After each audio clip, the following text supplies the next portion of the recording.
Halo semuanya, selamat datang di Telaah Akademis kita. Saya M. Fajrin SH, MH, dosen Fakultas Hukum Universitas Muhammadiyah Pontianak, dan dengan dukungan penuh dari staf editor naskah kita, Muhammad Helmi Udayana SH, hari ini saya akan mengajak Anda membedah sebuah topik yang fundamental banget.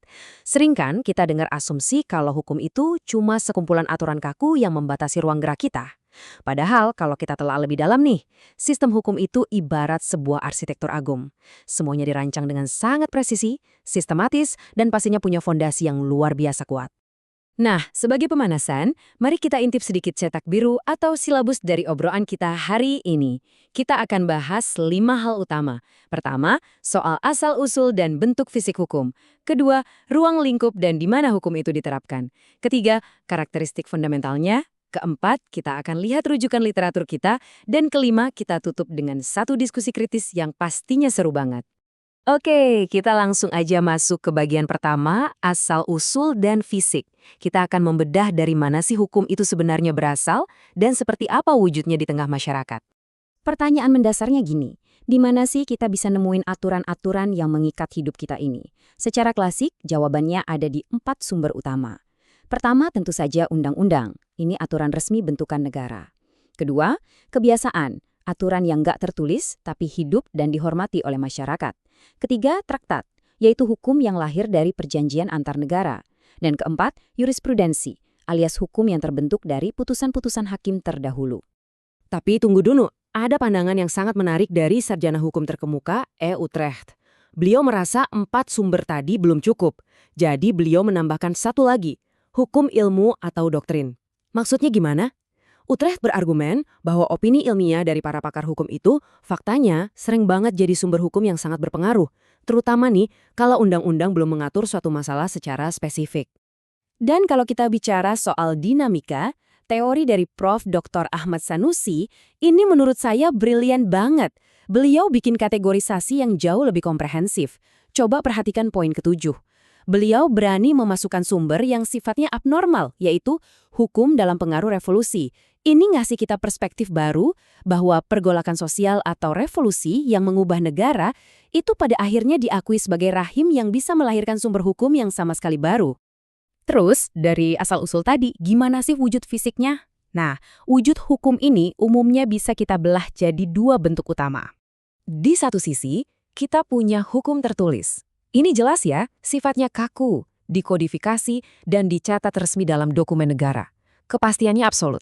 Nah, di sisi kebalikannya, ada hukum tidak tertulis. Ini jenis hukum yang bernafas bareng masyarakat, seperti hukum adat.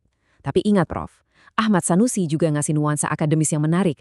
Kebiasaan atau doktrin yang asalnya nggak tertulis, praktiknya kadang-kadang bisa aja dibukukan jadi rujukan pengadilan. Kita lanjut ke fase kedua. Ruang lingkup dan penerapan. Ibarat masuk ke sebuah gedung, sekarang kita mau lihat ruangan-ruangan fungsional dari arsitektur hukum ini. Untuk urusan isi atau muatan hukum, kita wajib banget merujuk ke perspektif klasiknya Prof. L. J. van Apeldoorn. Beliau menegaskan bahwa pembagian hukum berdasarkan isinya, yaitu public dan private, adalah kunci paling fundamental buat memahami cara kerja hukum di masyarakat. Gampangnya gini, hukum publik itu hadir sebagai tamengnya negara. Dia ngatur hubungan antara negara sama kita sebagai warga, mastiin pemerintahan jalan, dan negakin hukum pidana buat ketertiban umum. Sebaliknya, ada hukum privat atau perdata. Di sini, negara nggak mau terlalu ikut campur. Ini murni urusan relasi antar individu. Contohnya kayak kontrak bisnis antar perusahaan atau urusan hukum keluarga. Lalu pertanyaannya, di mana sih hukum-hukum ini berkuasa? Nah, secara ruang yurisdiksi, ada pemetaan yang sangat tegas. Ada 4 ruang nih. Hukum nasional itu berlaku eksklusif di dalam wilayah satu negara. Hukum internasional, dia melompat melewati batas negara buat ngatur harmoni hubungan antar bangsa. Hukum asing, ini jelas aturan yang murni berlaku di wilayah kedaulatan negara lain. Dan hukum gereja, yang mewakili otonomi institusi agama dalam bikin norma khusus buat komunitasnya. Hans Kelsen sendiri nyebut ini sebagai pemetaan teritorial dari validitas sebuah norma. Masuk ke bagian ketiga, karakteristik fundamental. Di sini kita bakal ngobrolin soal dimensi waktu, sifat memaksa, dan wujud abstrak hukum. Mari kita bahas waktunya. Ada yang namanya ius constitutum. Ini adalah hukum positif, aturan yang memegang kendali atas kita saat ini, detik ini juga, realitas hari ini. Nah, kebalikannya adalah ius constituendum. Ini adalah hukum masa depan yang masih berupa cita-cita. Biasanya masih dalam bentuk draft undang-undang yang kita harapkan bisa bawa perubahan besok. Tapi tunggu, di atas masa lalu, masa kini, dan masa depan, ada satu fondasi etis yang absolut. Pakar hukum seperti Sudikno Mertakusumo mencatat adanya hukum universal atau ius naturale. Ini adalah hukum alam atau kodrat yang melampaui batasan ruang dan waktu, yang jadi fondasi abadi buat hak asasi manusia di belahan bumi manapun. Terus gimana cara hukum memperlakukan kita? Ada yang namanya hukum memaksa. Ini tangan besinya hukum. Sifatnya imperatif absolut. Harus dipatuhi, titik. Hukum pidana itu contoh paling pas. Tapi ada juga hukum mengatur atau hukum pelengkap yang sifatnya jauh lebih luas. Dia cuma ngisi kekosongan dan bisa banget dikesampingkan kalau orang-orang yang terlibat udah sepakat bikin aturan privat mereka sendiri.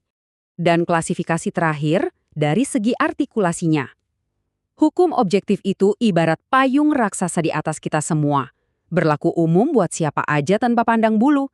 Tapi, pas aturan payung itu mendarat ke situasi spesifik Anda dan ngasih Anda hak atau kewajiban untuk nuntut sesuatu, wujudnya berubah jadi hukum subjektif.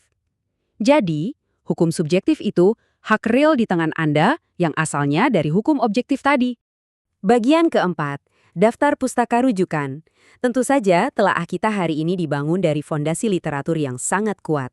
Semua yang kita bahas barusan disarikan langsung dari pemikiran tokoh-tokoh besar seperti L.J. van Apeldoorn, Ahmad Sanusi, E. Utrecht, Sudikno Mertakusumo, C.S.T. Kansil, dan juga teori dari Hans Kelsen.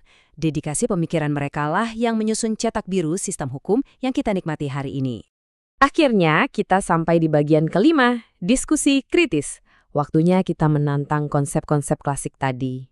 Sebelum kita akhiri, saya mau meninggalkan Anda dengan satu pertanyaan provokatif. Di era digital sekarang ini, ketika internet, kripto, dan AI dengan gampangnya menghancurkan garis batas fisik sebuah negara, apakah pembagian klasik antara hukum nasional dan hukum internasional itu masih relevan? Atau jangan-jangan kita justru dituntut untuk bikin dimensi tempat berlakunya hukum yang sama sekali baru yang melampaui batasan fisik negara? Silakan Anda renungkan. Saya M. Fajrin, SHMH, mewakili tim redaksi naskah, mengucapkan terima kasih sudah bergabung dalam telaah akademis ini. Sampai jumpa di ruang diskusi intelektual kita berikutnya.